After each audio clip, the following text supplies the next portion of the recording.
Good morning, respected Emeritus Chairperson, sir, VC, sir, Pro VC, sir, and MS, sir. Even in the era of advanced diagnostics and molecular medicine, one test which stands tall is complete blood count. If we study between the lines, then there are many stories which the CBC is telling. Beyond the basic indices like TLC, RBCs, there are many other indices which are mentioned in the CBC report. We have to see those indices also. So it is a very important topic which is very easily accessible, cost effective, and very useful topic and very useful test. And this is the first test we advise, and I think in all medicine specialties, in all patients, we advise CBC. So we chose this topic, and today's PGCR is being presented by the Department of Pathology and Laboratory Medicine. The chairpersons are Ma'am Manju Raghava Ma'am, the PhD Pathology, and Anjana Mittal Ma'am, PhD Laboratory Medicine. And the moderator for today's PGCR is Dr. Arpita Mathur. Over to Dr. Arpita. Thank you, sir. Good morning, respected dignitaries, seniors, fellow colleagues, and residents. Myself, Dr. Arpita Mathur, Assistant Professor from Department of Pathology. I welcome you all to the 23rd PGCR titled ABC of CBC. Today's presentation will serve as a learning guide in the interpretation of complete blood count or CBC, which is one of the most commonly advised diagnostic tests in medical clinics. It assists in overall general health assessments, in diagnosing various medical conditions, and also in monitoring treatment effectiveness. Today's discussion will delve into the key components of a hemogram, explaining why each one of them is important in health and disease. So today's presentation will proceed as follows. Dr. Priyanka Sharma, a pathology resident, will be briefing about the red blood cell parameters along with some important case discussions.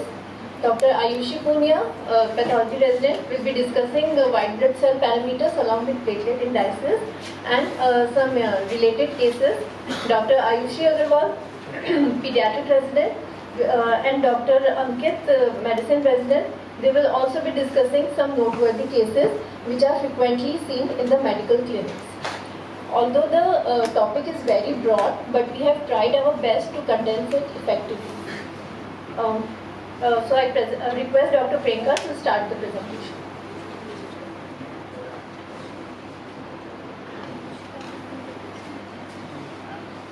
Thank you, ma'am. Good morning, respected dignitaries, faculty members, and residents. Myself, Dr. Priyanka Sharma, third year pathology resident, and today I will be presenting the PGCR on the ABC of complete blood count. So the CBC is one of the most essential and frequently prescribed laboratory investigation by clinicians. It evaluates various parameters that determine the composition and concentration of cellular blood components. This test plays a crucial role in diagnosing diseases, assessing overall health, and monitoring treatment progress. So in today's session, we will explore the essential parameters included in a CBC report, interpret their significance, and discuss relevant clinical cases to enhance our understanding. Here is a CBC lab report which consists of results, reference values, and the methods. I will now discuss red blood cell parameters including RBC count, hemoglobin, hematocrit, mean corpuscular volume, mean corpuscular hemoglobin, mean corpuscular hemoglobin concentration, red cell distribution width, and some newer parameters related to reticulocyte. Before discussing about RBC parameters, we must know how to collect the CBC sample. For collecting a CBC sample, an EDTA vial is used. During venipuncture process, sterile disposable syringes and vacutainers are essential with needle size ranging from 19 to 21 gauge for adults and 23 gauge for children. Sample mostly taken from median cubital vein.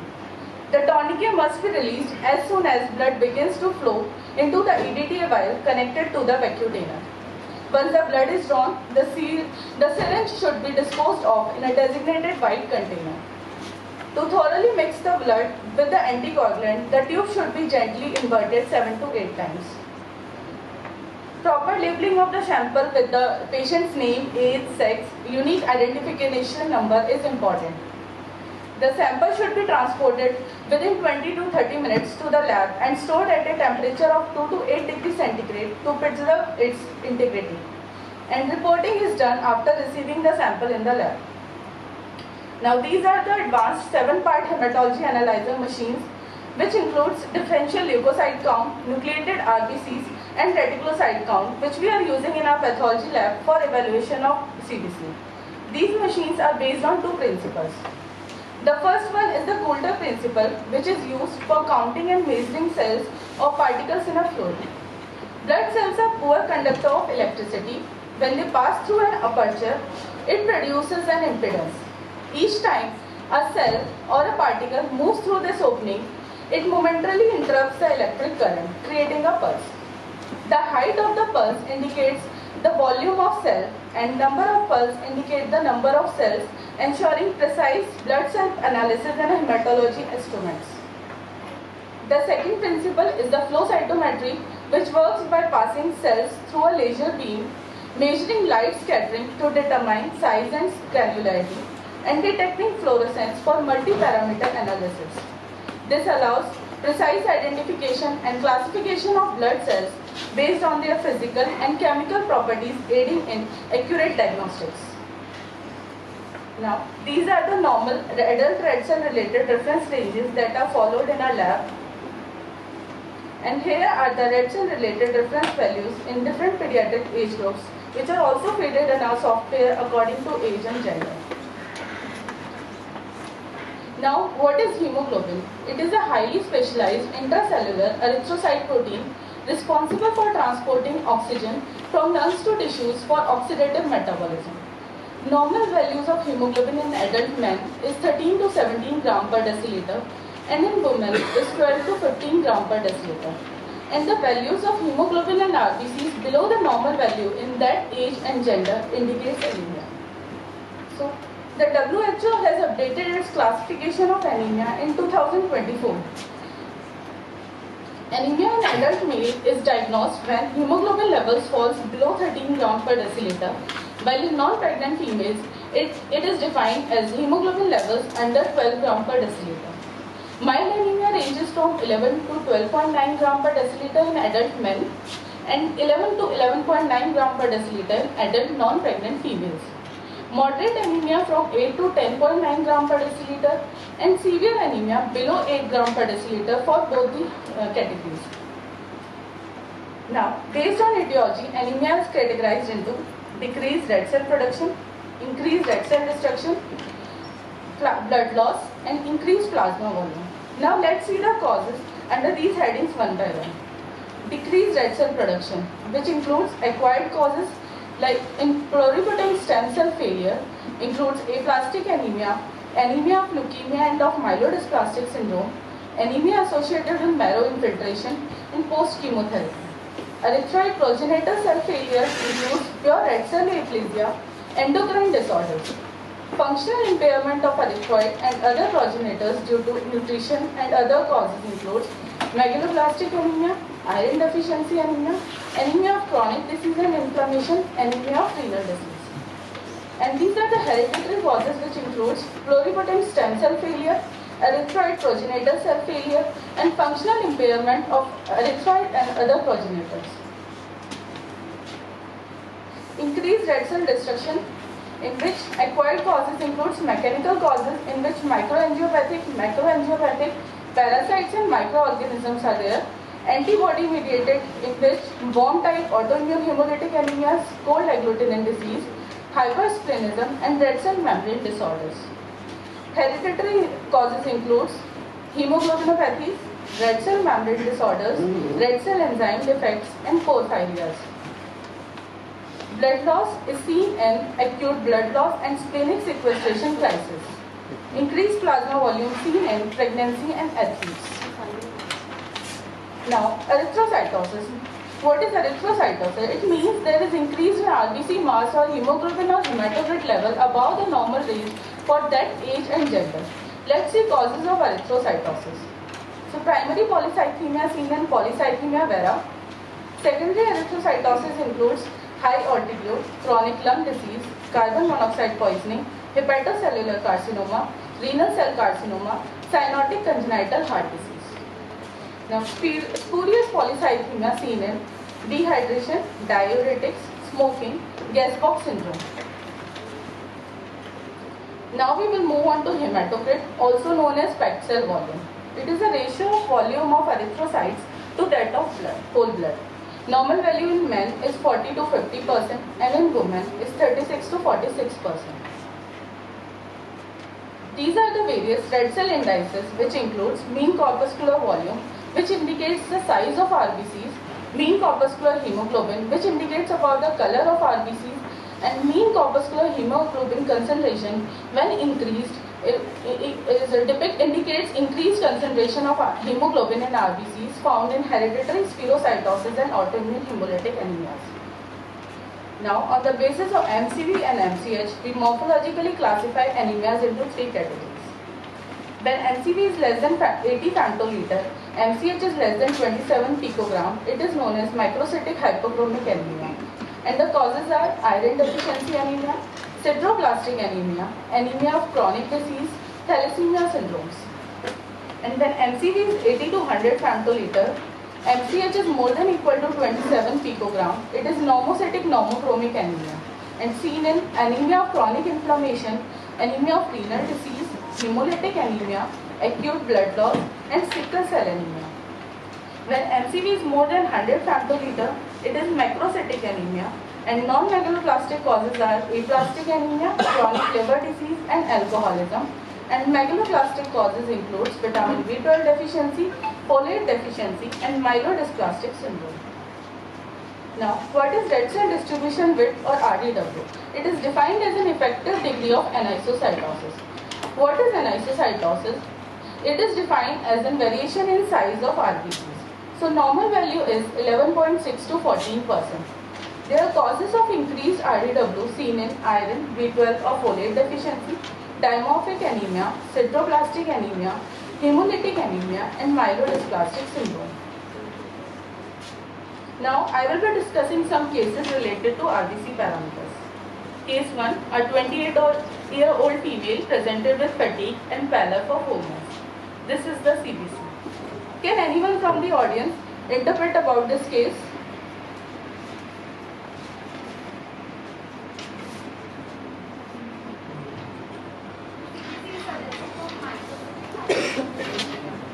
Yes, you are right. As we can see in the CBC, the RBC, hemoglobin and hematocrit is on the lower side, and MCV, MCH and MCHC was also reduced, and RDW-CV is increased and platelet count is increased. So it is a case of microcytic hypochromic anemia. Now let's see the similar case. A 30-year-old female presented with fatigue and pallor for 8 to 10 months. This is the CBC. Can anyone from the audience interpret about this case? The CBC suggested microcytic hypochromic anemia. Yes, you are right, but partially. As we can see in this case, there is hemoglobin, hematocrit is on the lower side. MCV, MCH is on the lower side. But increased RBC count and there is MCV is disproportionately low. So we have to further evaluate. So we have to calculate Menzer index. So what is Menzer index? It is MCV upon RBC, and if it is more than 13, it is suggestive of iron deficiency anemia. And if it is less than 13, it is suggestive of thalassemia. So in case 1, Menzer index came out to be 22.2, which pointing towards the diagnosis of iron deficiency anemia. And case 2, Menzer index came out to be 9.65, which pointing towards the diagnosis of thalassemia type. So for further evaluation, we have to look for the peripheral blood film, on which we can see that there is we have to evaluate the size of RBC. So we have to normally compared the size of RBC with the small lymphocyte nucleus, and the color is normally central 1/3 pallor is present. And in this case, there is RBC size smaller than small lymphocyte nucleus, and the color is also exceeds more than 1/3 central pallor. So in both cases there is microcytic hypochromic RBCs. But in case 1, There is also presence of anisocytosis, that is variation in size of RBC. So it is pointing towards the diagnosis of iron deficiency anemia. And in case 2, there is presence of target cells which pointing towards a diagnosis of thalassemia traits. Now, next case, an 8-year-old male presented with persistent fatigue, mild jaundice, indirect bilirubin mildly raised, and occasional episodes of abdominal pain. This is the CBC. So can anyone from the audience interpret about this case?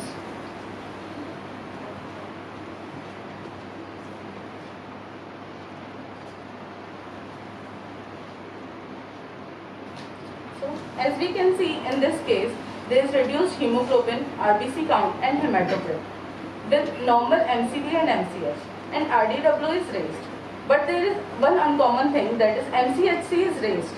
So we have to rule out the causes of increased MCHC.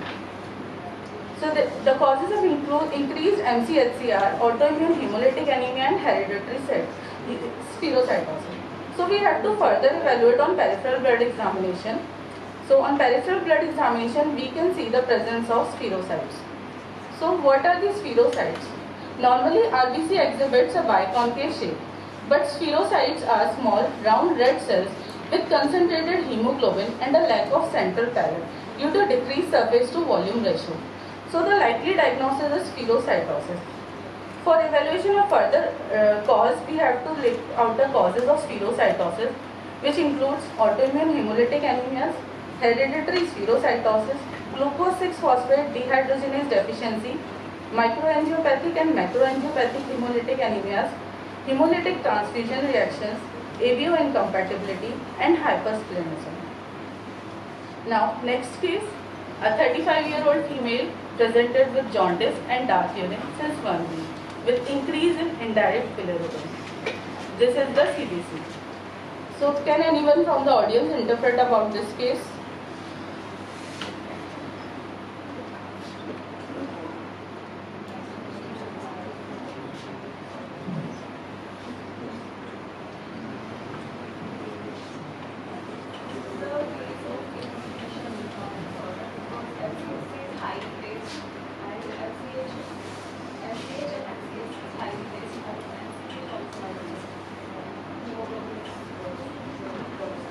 Yes, you are right.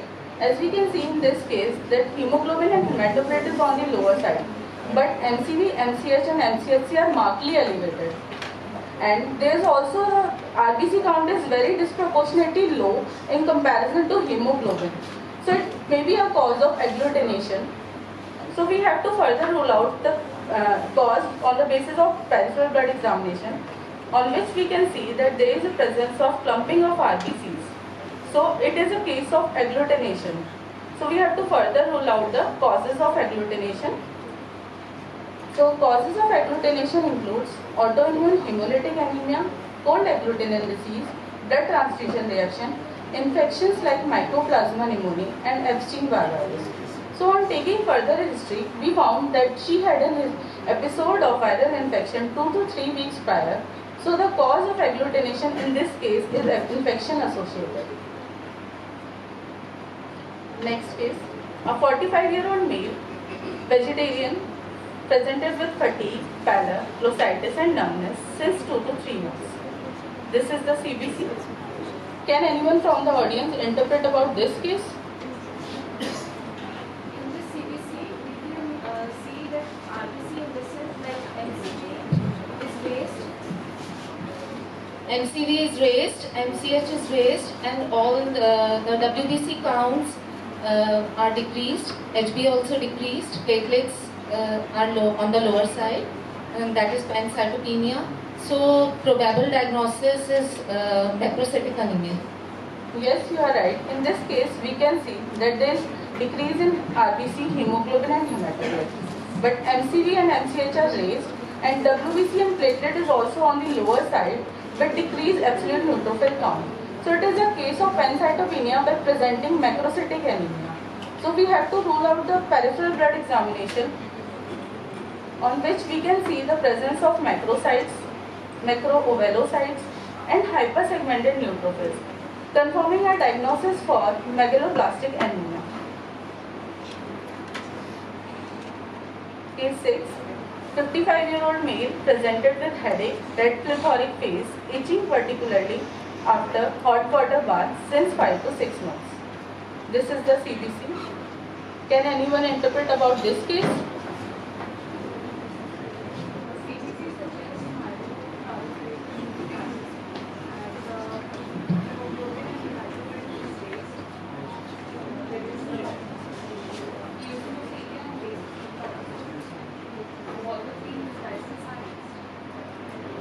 Yes, you are right. As in this case, there is increased RBC, hemoglobin and hematocrit with increased WBC and platelet count.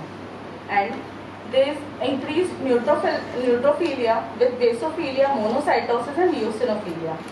So this is probably a case of myeloproliferative neoplasm. So we have to rule out on the peripheral blood examination. So when we see the peripheral blood film, it shows increased erythrocytosis with the presence of basophils and eosinophils. So probably this is a case of myeloproliferative neoplasm. And in this case, as all the 3 cell lineages are increased, so the diagnosis favors towards the polycythemia vera. Next case, a 35-year-old male presented with fatigue for 4 months. He had previous history of chronic kidney disease. This is the CBC. So what could be your interpretation?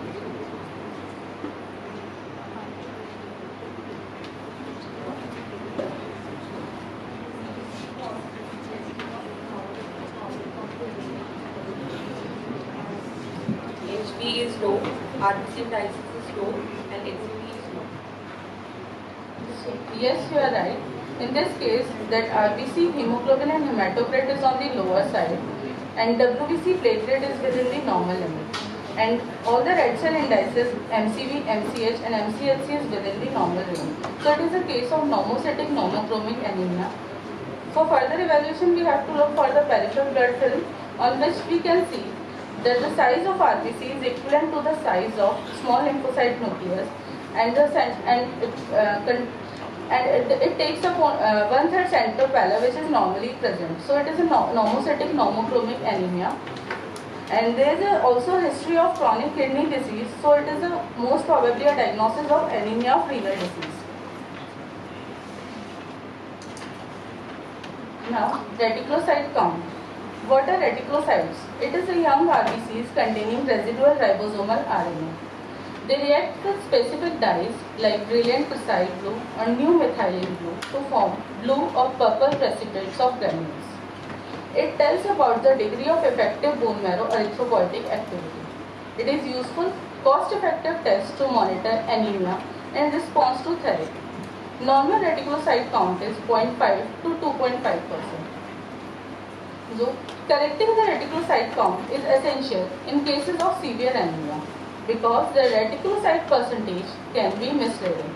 When the RBC count is significantly reduced, the reticulocyte percentage may appear falsely elevated if the actual number of reticulocytes remain unchanged. So corrected reticulocyte count is calculated as patient's hematocrit into percentage of reticulocyte upon normal hematocrit. So when it is less than 0.5, it is seen in hyperproliferative anemias, and when it is more than 2.5%, it's seen in blood loss and hemolytic anemias.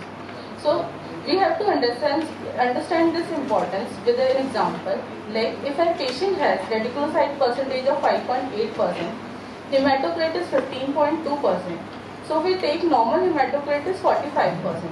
So the corrected retic count is 1.95%. So as we can see in this example, reticulocyte count before correcting is 5.8%, which indicates any kind of blood loss or hemolysis in the body. But when we corrected, it came out in a normal range. So that's why it is important to evaluate in cases of severe anemia. Hence, retic is advisable to send along with CBC and PBF on the first day before any treatment given, as reticulocyte helps in further evaluation of anemia. Classification of reticulocyte count.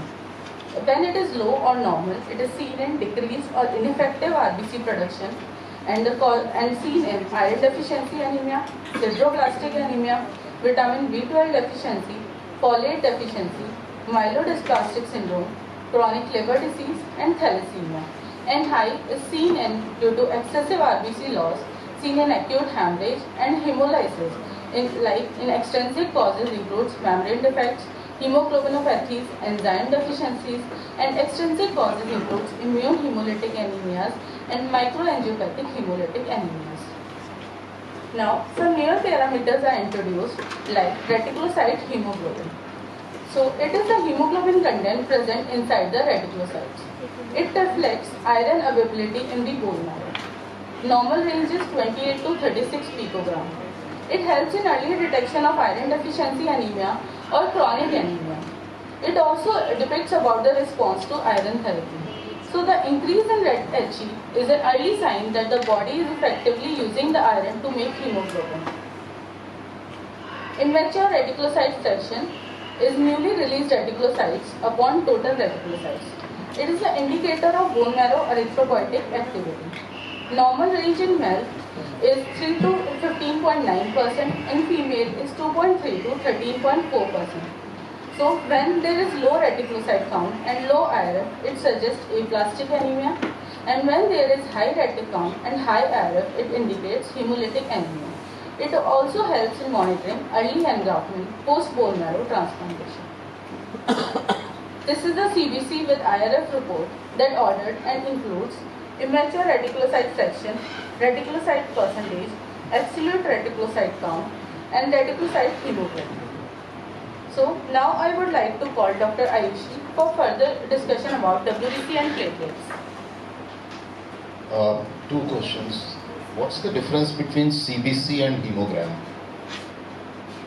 So hemoglobin hematocrit और CBC में बाकी parameters भी आते हैं sir, मतलब WBC platelets, MCV, MCH, MCHC and differential आता है sir, differential leukocyte count. So does it make any difference if I ask or request for a CBC or a hemogram? The autoanalyzer, do they give all these parameters automatically or selectively? Can you select that we want results of only these parameters? No, it will give all. I think to the best of my knowledge, hemogram is synonymous to CBC or full blood count. It depends from laboratory to That's what I laboratory. wanted. It's complete blood count. In fact, that's a very valid question. Who decides what all is done in CBC? Because in the last 3 months, you had a lot of trouble with RGHs. In fact, you had to pay a whole lot of fines because as per them, ESR is a part of CBC. So I think, no, we may shake our head and say no, but that is not what the government feels. We have ended up paying fines of nearly 65 lakh rupees. CBC is only blood counts. I think we need to sit down and align our CBC parameters with what is acceptable in RGHS and CGHS. That is the point that I wish to make. And PBF, they are part of hemogram, ESR and PBF. And in CBC, it is only the... What Dr. Jaiswal is saying, that we have to modify our request to the lab as per RGHS or CGHS. As far as clinical aspects are concerned, hemogram, you can say equal to CBC or equal to full blood count. You can include ESR, and you should include ESR because hematocrit, that is white cell volume, and rest is the plasma. Alright? So it includes both. Because semantically CBC means only blood cell counts.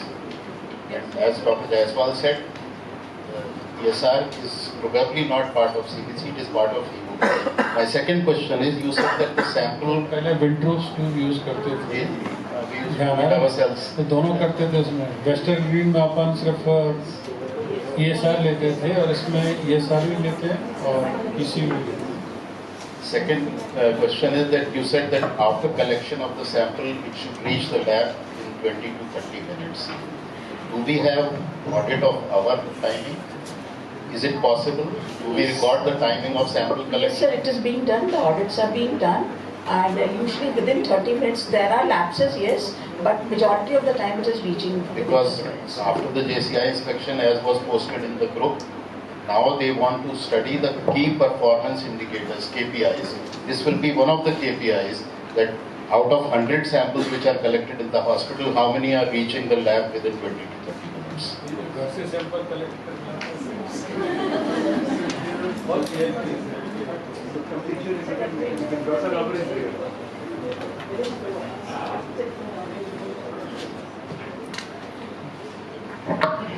Almost one thing for all the residents. When one of the earlier slides you mentioned collection of the sample. The tubes look very beautiful, lavender, grey, blue, red, gold.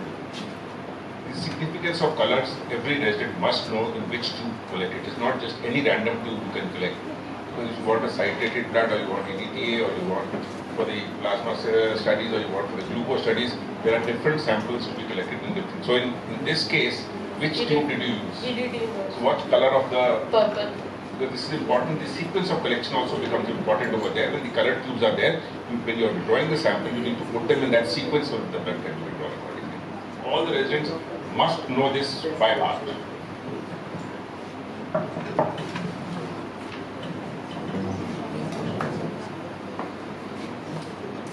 Thank you, Dr. Priyanka. Good morning, everyone. I am Dr. Ayushi Puniya, third year PG resident from Pathology department. I will be presenting the interpretation of WBC and platelets in CBC. Before understanding normal WBC parameters, it is important to have knowledge of normal hematopoiesis. So what is normal hematopoiesis? In this process, common myeloid progenitor cells and common lymphoid progenitor cells arise from multipotent hematopoietic stem cells in the bone marrow. After this, common myeloid progenitor cells give rise to all three germ cell lines, including platelets, erythrocytes, and granulocytes. And common lymphoid progenitor cells give rise to mature lymphocytes and plasma cells. After maturation, all these cells come in peripheral blood. Now, what are the white blood cells? White blood cells are the essential components of immune system. Back to this first slide. Can you tell me the period of gestation, at what time, which part of the embryo these starts? Hematopoiesis start. At what age of the 3 months or 3 weeks? Yeah. Or spleen or lymph nodes. Because majority of the hematopoiesis is in the liver. Yeah? 3 weeks in the yolk sac, 3 months to almost gestation, full term. Yeah? It is in the liver. Of course, it started going to the bone marrow. Just before the delivery, it goes into bone marrow, nowhere else. You should know all this. What are white blood cells? White blood cells are the essential components of immune system that help protect the body against various infections. These are produced in bone marrow and circulate in bloodstream and lymphatic system.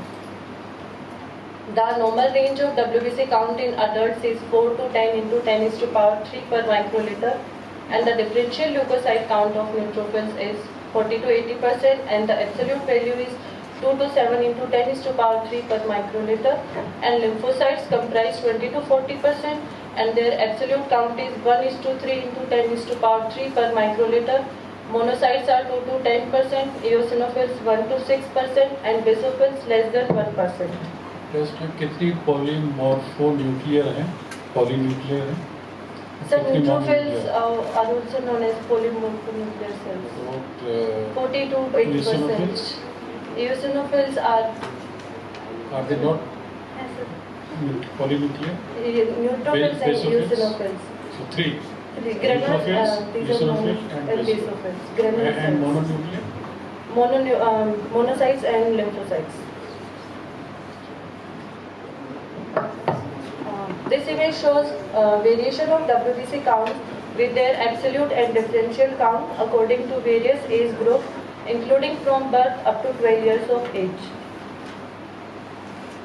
Causes of increase in WBC count includes infections like bacterial infections, viral infections, fungal infections, inflammatory conditions like rheumatoid arthritis, inflammatory bowel disease, allergic reactions, stress or trauma, pregnancy, various type of medications, and various type of hematologic disorders. Different causes of decrease in WBC count includes infections like viral infections, severe bacterial infections, various type of medications, nutritional deficiencies like vitamin B12 and folate deficiency, bone marrow disorders, autoimmune disease like systemic lupus erythematosus, and other causes. This table showing various causes of neutrophilia, that is absolute neutrophil count of more than 8 into 10⁻³ per microliter, and its causes includes bacterial infections like pneumonia, acute inflammatory disease, acute stress, and myeloproliferative neoplasm. Neutropenia is defined as absolute neutrophil count of less than 1.8 into 10⁻³ per microliter, and its causes includes drug-induced infections, viral disease, and bone marrow failure syndrome. Lymphocytosis is defined as absolute lymphocyte count of more than 4 into 10⁻³ per microliter, and its causes acute infections, leukemia, chronic infections like tuberculosis. Lymphopenia is defined as absolute count of less than 1 into 10⁻³ per microliter, and its causes are bacterial infections, immunodeficiency disorders, and chemotherapy. Monocytosis is defined as absolute monocyte count of more than 1 into 10⁻³ per microliter. Its causes includes chronic infections, leukemia like chronic myelomonocytic leukemia, and ulcerative colitis. Eosinophilia is absolute count of eosinophils more than 0.5 into 10⁻³ per microliter, and its causes are allergic reactions, parasitic infections, and hypereosinophilic syndrome. Basophilia is defined as absolute count of more than 0.1 into 10⁻³ per microliter, and its causes are myeloproliferative neoplasm. Now I am discussing platelet value and its indices. Normal value of platelet count in adults is 150 to 410 into 10⁻³ per microliter, and in children based on different age groups. Various causes of decrease in platelet counts, that is thrombocytopenia, are decreased production includes vitamin deficiencies like vitamin B12 and folate deficiencies, various type of infections, bone marrow disorders, and chemotherapy. Increased destruction of platelets includes immune thrombocytopenic purpura, dengue, drug-induced thrombocytopenia. Sequestration of platelets, hemodilution, and various type of inherited disorders. Several causes of increase in platelet count, that is thrombocytosis, are physiological like exercise and stress. Reactive causes includes acute blood loss, iron deficiency anemia, and inflammatory disease. Primary causes are essential thrombocythemia and chronic myeloid leukemia, polycythemia vera, and primary myelofibrosis.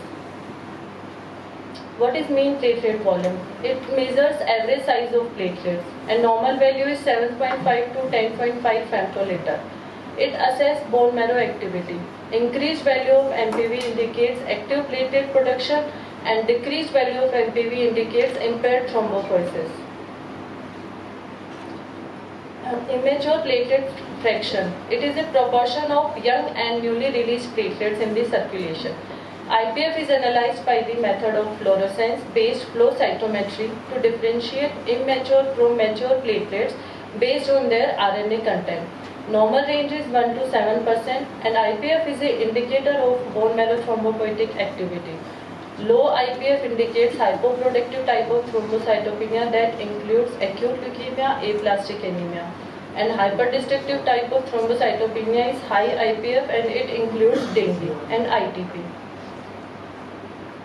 Now I am discussing few cases related to WBC parameters and platelets and their abnormalities.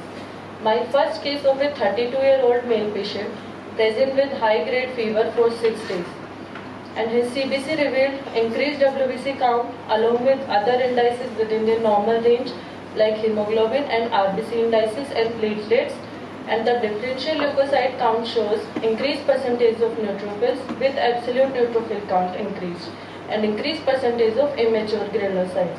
So can anyone tell me the probable diagnosis for this case?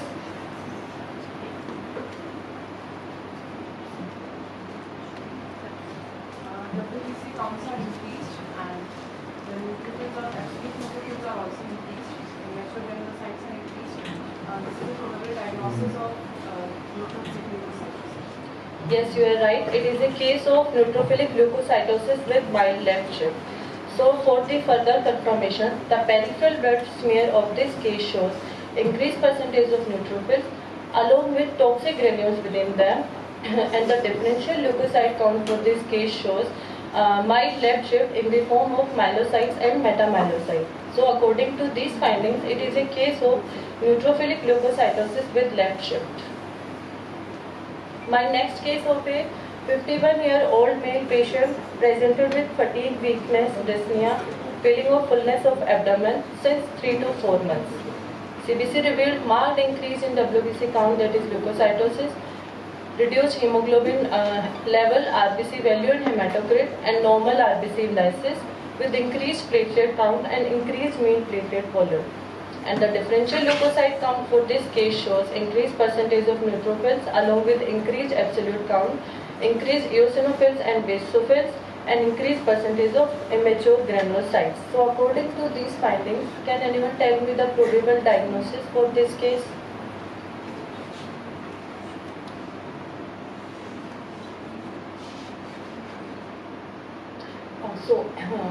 Based on the history findings and CBC, it is a case of chronic myeloproliferative neoplasm. For the further confirmation, we have to see the peripheral blood smear, which demonstrates increased number of leukocytes and in the form of myelocytes and metamyelocytes and basophils. And the differential leukocyte count for this case shows myeloid bulge indicating 23% myelocytes with 19% metamyelocytes and 2% blast cells. So this is a case of chronic myeloproliferative neoplasm. Next case of a 62-year-old male patient came for prostate surgery. CBC revealed increased WBC count along with all other indices within the normal range, but the differential leukocyte count for this case shows increased percentage of lymphocytes with absolute lymphocytosis. So can anyone tell me the probable diagnosis?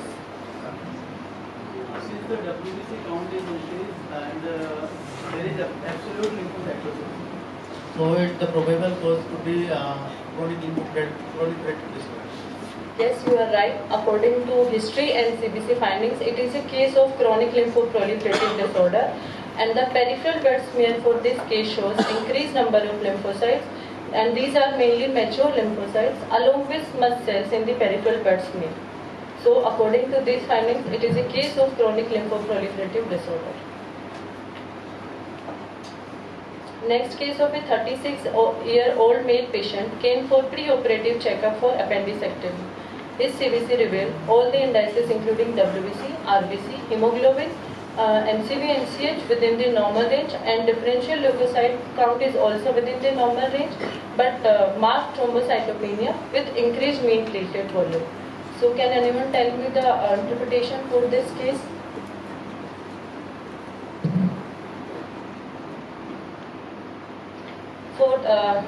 First of all, for the confirmation of this case, we have to see the PBR, and the PBR for this case shows many platelet clumps, including many number of platelets within them. So it is a case of pseudothrombocytopenia. And the causes of pseudothrombocytopenia includes EDTA-induced platelet aggregation, platelet satellism, giant platelets, and clotted sample. Thank you.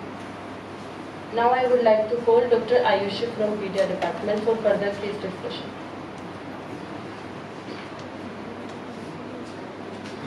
Good morning everyone. My name is Dr. Ayushi Agarwal. I am second year resident from the Department of Pediatrics, and I will be discussing few cases. First of all, we have a 4-year-old male child who presented to us with complaints of fever, malaise, fatigue, sore throat, lymphadenopathy since 10 days. We had a similar case, a child who was 1.5-year-old with complaints of fatigue, fever, weight loss, bleeding gums, lymphadenopathy since 1.5 months. CBCs were done for both these patients. In the first case, we got high WBC count with 22.5 and a lymphocytic predominance with 52.5% and raised monocytes. For the second case also, we had a raised WBC counts with 48.6% high count, TLC counts, with low hemoglobin, that is 7.9, and a platelet count of 22,000. There was a lymphocytic predominance with 85% lymphocytes. Peripheral blood smear for both these patients were done. In the first patient, we see the presence of reactive lymphocytes, which are 1 to 1.5 times larger than small mature lymphocytes, with presence of abundant basophilic cytoplasm. These are called as reactive lymphocytes and are usually suggestive of viral infection. We also, for the second case on the PBF, we see that the presence of blast cells, which are 2 to 3 times larger than small mature lymphocytes, with scanty cytoplasm and a high NC ratio. So this was most likely a case of acute leukemia, which would require further evaluation. Moving on, we had a next case, which was a 6-year-old boy who presented to us with bloody diarrhea, reduced urine output, pallor, fatigue since last 5 days. CBC was suggestive of high WBC count, low hemoglobin and low platelet counts. PBF was done, which was suggestive of schistocytes, which are fragmented RBCs. Also, we had a presence of NRBCs, which is nucleated RBCs, suggestive of hemolysis. The causes of schistocytes in blood are hemolytic uremic syndrome, thrombotic thrombocytopenic purpura, disseminated intravascular coagulopathy, prosthetic valve, and vasculitis. What do you mean by nucleated RBCs? So the immature RBCs, usually the RBC is non-nucleated, but in the NRBCs there's a presence of nucleus, so suggestive of immature RBCs. What is the significance? So the presence of NRBCs in the peripheral blood smears are suggestive of hemolysis. I'm talking about the nuclear material is there in some cell. What it indicates? That it is immature. You already said immature. What is the difference in blast and normocytes? You said erythroblast or lymphoblast, or what is the difference? So like they'll be able to generate further than. Yes. So nucleus is DNA is required for further multiplication, further division. Alright? That means that immature they can divide. But if it is mature, erythrocyte, that means it is anucleated, it is not nucleated. Whenever cyte comes, that means they cannot further divide. That is the end, total maturation. If it is immature, then word uses blast. And we use lot of things in IVF. Blast means any cell, blastocyst means it can divide further. It is part of the stem cell, pluripotent cells, and they go to the different glands. So the word blast comes, that means they have the property to generate further, to divide into further cells. But once it stops, then they cannot further. They can mature, but they cannot. They die. So on the basis of the history and the peripheral blood smear, this is most likely a case of hemolytic uremic syndrome. Now I would like to hand over to Dr. Ankit from Department of Medicine to take this further. Good morning everyone, myself Dr. Ankit. I'm a second year PG resident from Department of General Medicine. I will be carrying forward this case discussion now. First, we have a case of 26-year-old male presenting with fatigue, shortness of breath, cough and epistaxis for the last 4 months. The following CBC was done. Can anyone please make a diagnosis based on this CBC?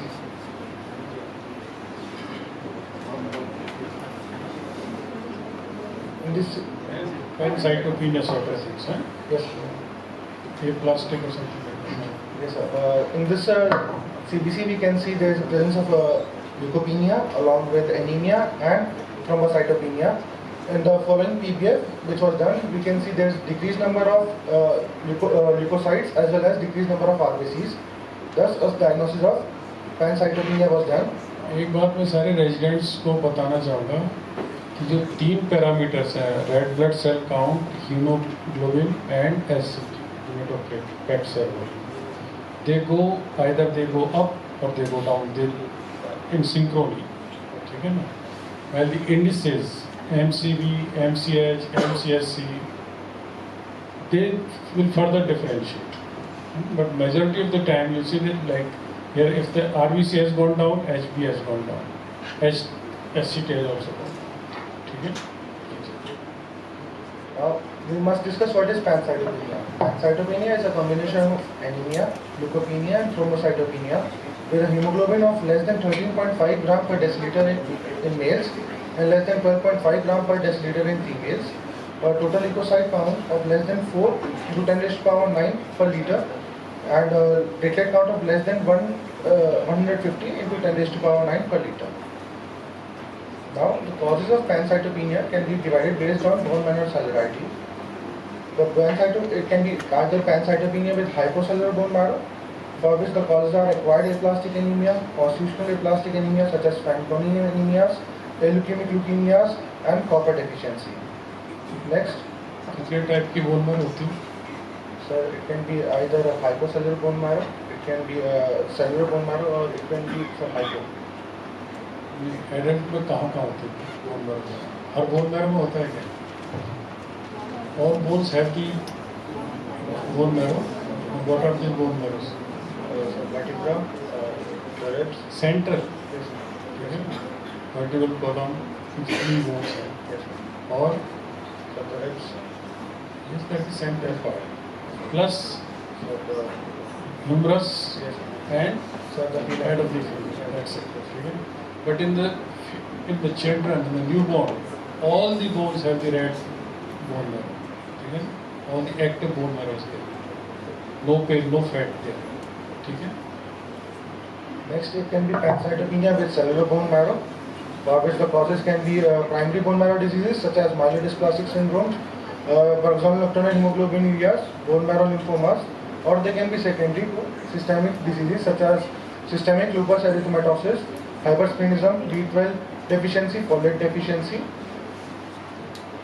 Now we move on to our next case, that is a 32-year-old male presenting with fever. Slide दिखाना. ये reference लिखा आपने हैरिसन्स principle of internal medicine. आप लोग पढ़ते हो? पढ़ते हैं? कुछ slide. You must read. I am not humbly submitting. I read at least before appearing in PGI Chandigarh entrance test 3 to 4 times. Harrison, only Harrison, and that is where I qualified. पूरी नाभि पढ़ो तो जो उसके initial chapters हैं वो तो हर doctor को पढ़ना चाहिए. मेडिसिन वालों को वैसे जो पढ़ा वो ठीक है, तो मेडिसिन वालों को पीडियाट्रिक्स और मेडिसिन वालों को पढ़ना चाहिए. यदि आपको DM और आगे करना है तो जरूर. Now we move on to a case of 32-year-old male presenting with fever, headache, myalgia, vomiting, a rash on chest for last 2 days, and is a confirmed case of dengue. Following serial CBCs were done on day 2, day 4 and day 6, which showed a progressive leukopenia progressing from 2.8 to 1.2, progressively increasing hematocrit. यहाँ देखो कि जैसे RBC है, HB है, SCT है, सब एक ही उसमें चल रहा है. MCV, MCH, MC, they are also running in the normal zone, except the red cell distribution rates. यहाँ से आप काफ़ी कुछ अंदाजा लगा सकते हैं. MCV, MCH और MCSC, there you will differentiate microcytic है, hypochromic है, macrocytic है, all those things. Usually they run in synchrony. It is important and advantage. With a progressively increasing hematocrit indicating plasma leakage and an increased capillary permeability, as well as decreasing platelet count progressing from 150,000 to 10,000. As well as you can see there is a progressive neutropenia is also present. Now emerging diagnosis tool is for immature platelet fraction. It can be used as a tool to guide platelet transfusion. It is important to note that the trends of the IPF rather than a single value, peak values of IPF of more than 10% are usually suggestive of platelet recovery in 24 to 48 hours and can be used as a guide for platelet transfusion. Now I will be handing over the mic to Dr. Ayushi.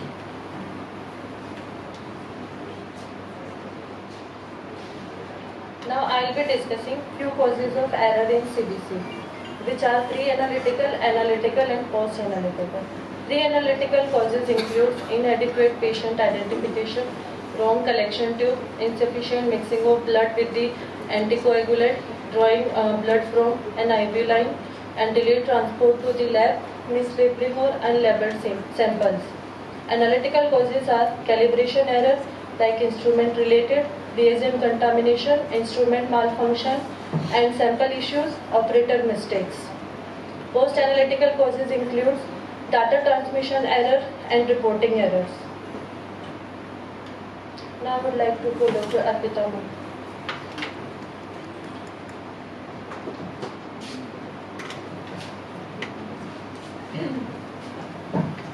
Thank you, Dr. Ayushi. I hope that was an informative session. In conclusion, I would like to say each PG resident to take home or to carry forward that in medicine, a smallest detail can make the biggest difference. CBC parameters are not just values.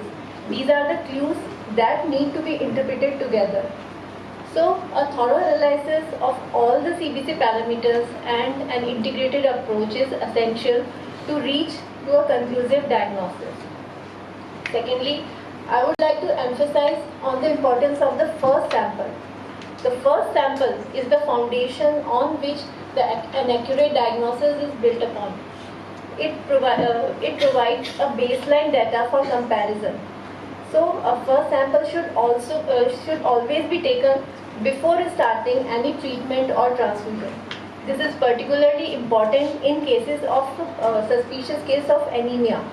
In the probable cases of anemia, one must should order the complete blood count, peripheral blood smear examination along with the reticulocyte count before starting any treatment or transfusion.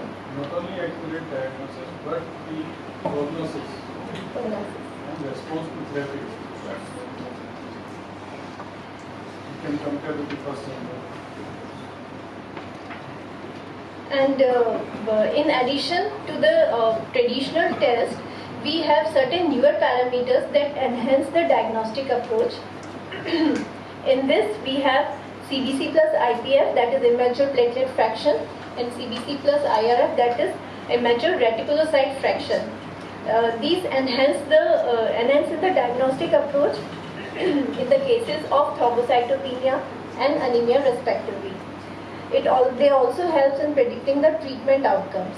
Here I would like to also share with you that last year we had a PG resident who had his thesis on the immature reticulocyte indices, including the IRF in the early as an early engraftment marker in bone marrow transplant patient of thalassemia major. And he came to a conclusion that IRF was achieved 4 days before absolute neutrophil count that is at present a traditional marker of engraftment in bone marrow transplant. So with this I am thankful to the management of Mahatma Gandhi Medical College and Hospital along with PGCR Review and Core Committee, and I would like to express my deep appreciation to all the collaborative departments including Department of Pathology, Department of Laboratory Medicine, Department of Oncopathology, Department of General Medicine and Department of Pediatrics. So thank you so much. There were multiple brainstorming sessions behind this PGCR. Thank you Manjuragam ma'am for giving me the opportunity. Dr. Anjana Mittal ma'am was the main strength behind this PGCR from starting till end, and special thanks to Dr. Shweta Bansal for giving her valuable inputs, and Dr. Disha, Dr. Pooja and Dr. Simran, they all contributed Along with the full central lab team, they all contributed in this team. Thank you. I would also like to add thank you to the PGCR core committee, especially Dr. Sanda sir. ये real sales हैं या AI से generate किए हैं?